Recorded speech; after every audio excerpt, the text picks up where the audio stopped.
Hello everyone, I'm Richard Haynes and welcome to the first in a new series of YouTube videos, hopefully weekly, celebrating 40 years of The Wind in the Willows. So Cosgrove Hall's wonderful series premiered on the 27th of April 1984 in the UK on ITV. The film of course premiered before then in December 1983.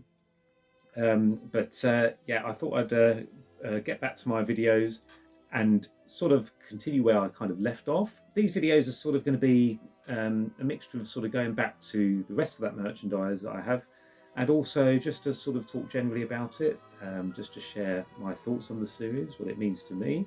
I'm sure a lot of it will resonate with many of you who are also fans of this series.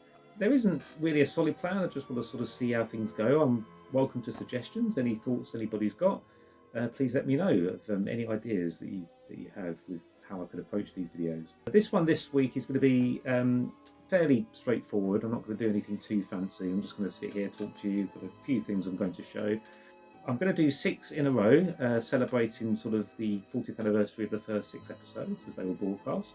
Went up to Mole's Cousin, episode 6, and then the series sort of came back in 1984 in November. So we'll continue that from now on. I will admit, like all of us, I am very busy, so I can't put a huge amount of effort to these videos every week, so I'll do what I can. Like I say, this week's quite a straightforward one. I thought I'd kick off really with this one. First of all, of course, we're celebrating the first episode, which was The Further Adventures of Toad. So I'll talk a bit about that. It kicked off the series really nicely. It sort of picked up from where the film sort of left off. A lot of the episode is spent with Toad in Toad Hall, sort of reminiscing about his adventures that he had towards the sort of end of that film.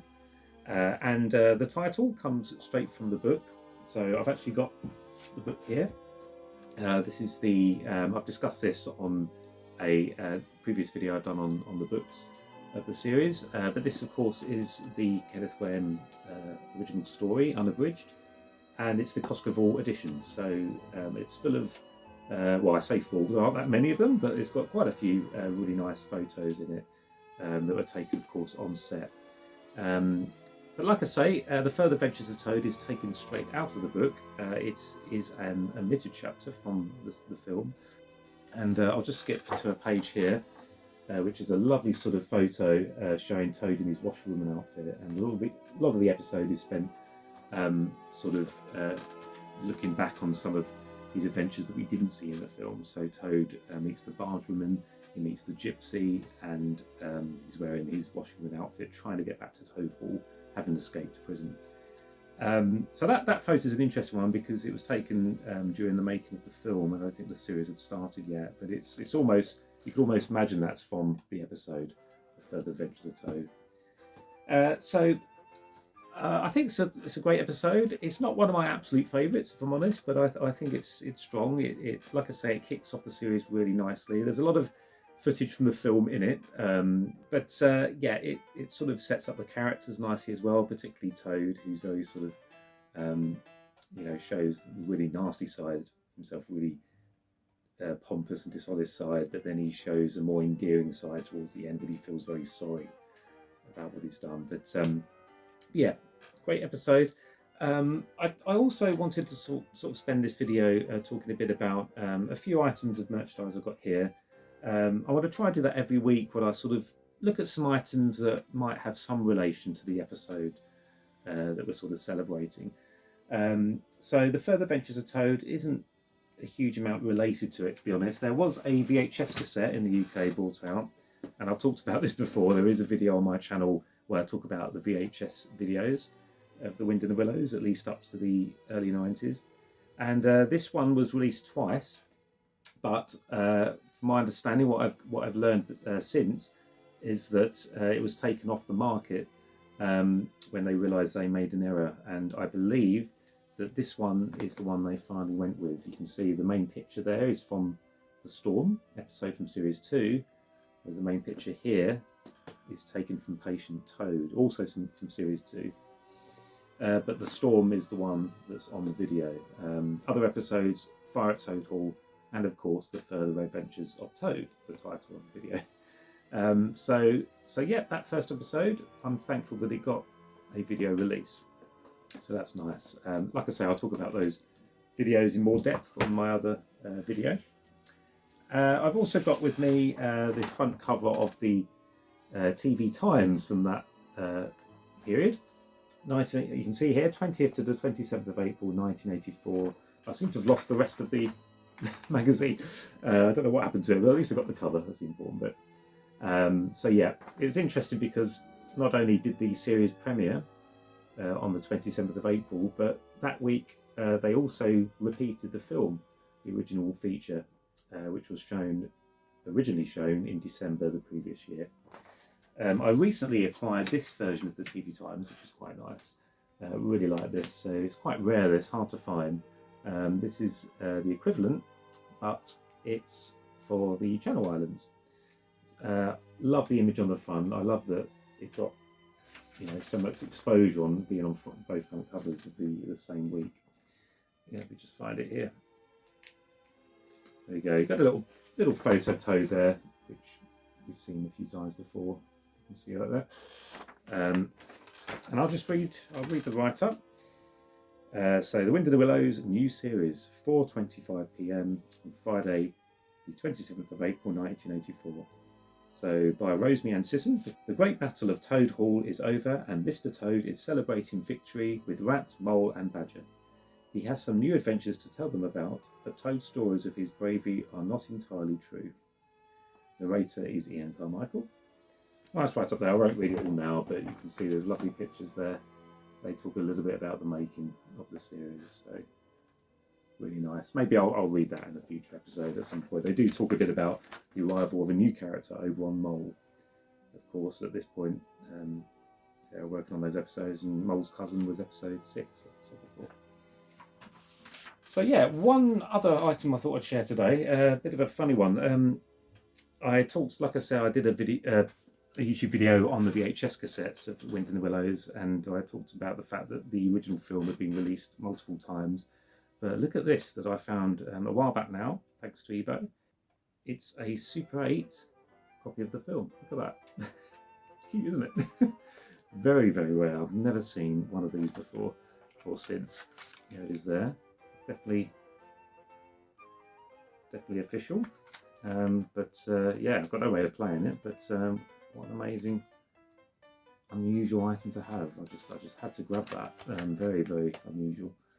You can see that the sleeve is just like the original VHS when it came out in, I believe, 1986. It says in here, yeah, 1986 package design. Yeah, just thought I'd share that. Very, very unusual. So there you go. So I thought I'd just spend the rest of this video talking a bit about, as it's the first one in a while, I guess I just wanted to talk a bit about how I came to love this series so much, and what it means to me. I won't go into too much detail, but just to tell you a bit of backstory then, I don't actually vividly remember the original run of the series. I was probably just a bit too young. I was born in late 1980, and the series of course started in 84, so I think I just about remember it, but I don't think I appreciated it at the time. In fact, my mum tells me that I didn't particularly like it at first. I was much more into Postman Pat. That was my earliest memory of something that vividly really struck a chord with me. I absolutely adore Postman Pat, always have, and was lucky enough to work on it eventually at Cosgrove Hall. And then The Wind in the Willows, I think I sort of fell in love with it through VHS releases. So Winter Tales I got first on video, then eventually the film, and it went from there really. So it was my nan who introduced me to the film. I've talked about this, like I say, in a previous video, so I don't go into too much detail, but it just sort of always stayed with me, and I think I've thought about it for so long in terms of why I love it so much. And I think it's just got many elements. It's got wonderful stories, wonderful engaging characters. It's about warmth, friendship. I love things that are said in the countryside, and this is of course.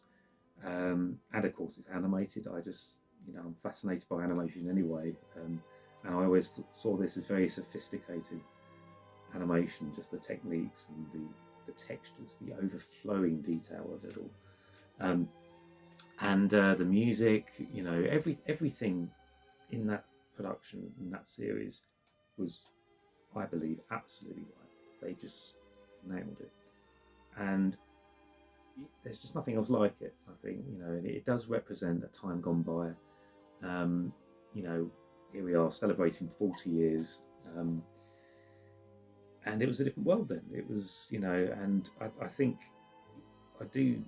I must be biased, of course, but I do count myself fortunate that I grew up in the 80s. I think we had a lot of wonderful things. You can see from behind me, I'm not just still very passionate about The Wind and the Willows. I'm very passionate about Masters of the Universe, as you can see. And it's wonderful that these days we've got a lot of these properties coming back to attract the adult versions of those kids from the 80s and their kids. So it's wonderful.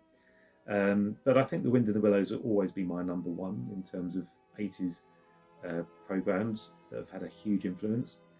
And it really has. It has had the most enormous influence on my life, my career, my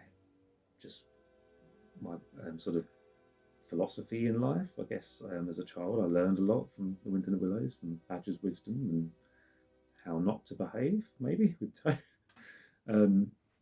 But although I do see myself maybe most like Toad in many ways, don't know if that's a good or bad thing, but anyway, I knew I wanted to work at Cosgrove Hall. I think I really knew that most when I went to university to study film and animation, and I'm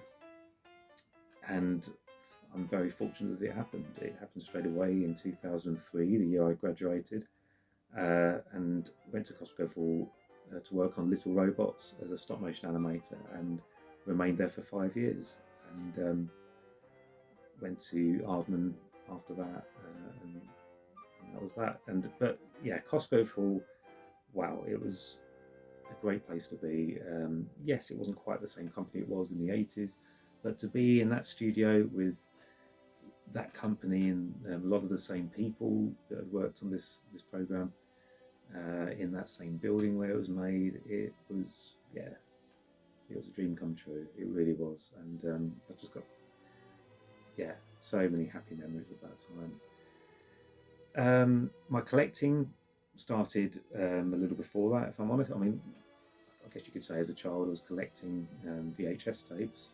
That's what we sort of naturally collected, and then it all sort of like kicked off. I think in 2002. I remember I was on browsing the internet one day, and I thought, oh, this eBay is amazing. I knew about eBay, but I started searching into those items that I knew were around growing up but never got, and managed to track some things down. It went from there, and I've been collecting ever since.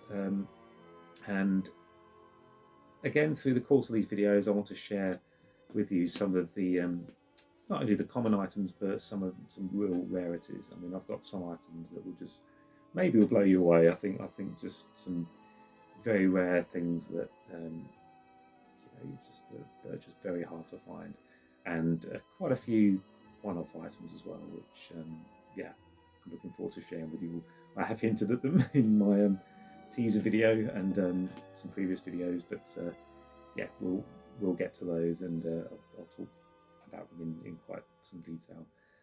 I'm also hoping, by the way, to get some more advanced equipment eventually. I've got a little room over there, that an extra sort of section to this garage that I'm in. I want to set up a little animation studio, because I want to do some stop motion animation, but also some photography, and want to make YouTube videos eventually a little bit more professionally. That's what I'm hoping to do, and not just about Wind and the Willows, about all sorts. So yes, just getting back to The Wind and the Willows then. So yes, it's a wonderful series. I'm so glad that Fabulous Films are re-releasing the complete collection on DVD. If you don't know yet, it's out next month in May, and hopefully one day we might even see a Blu-ray release. No idea. Of course, the film was released in Blu-ray, so I like to think that one day we will. see the series on Blu-ray, but who knows. I'm just thankful for now that the complete collection is going to be made available again, and people who haven't didn't get it first time round can get it again, and hopefully new generations can discover this wonderful series that of course we all know and love.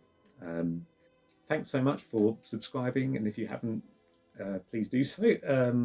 There will be more videos, like I say, week by week, and please do comment, leave any suggestions. I'm just going to sort of go with the flow with these videos, but please do let me know if you have any thoughts on certain topics you'd love me to cover, or certain items that you think I might have that you'd like me to really talk in depth about. I will get to them anyway, but yeah, be really interested to hear from any of you. So thanks very much, and I will see you next week, which will be, of course, celebrating episode 2, The Kidnapping of Toad. All the best then. Bye bye for now.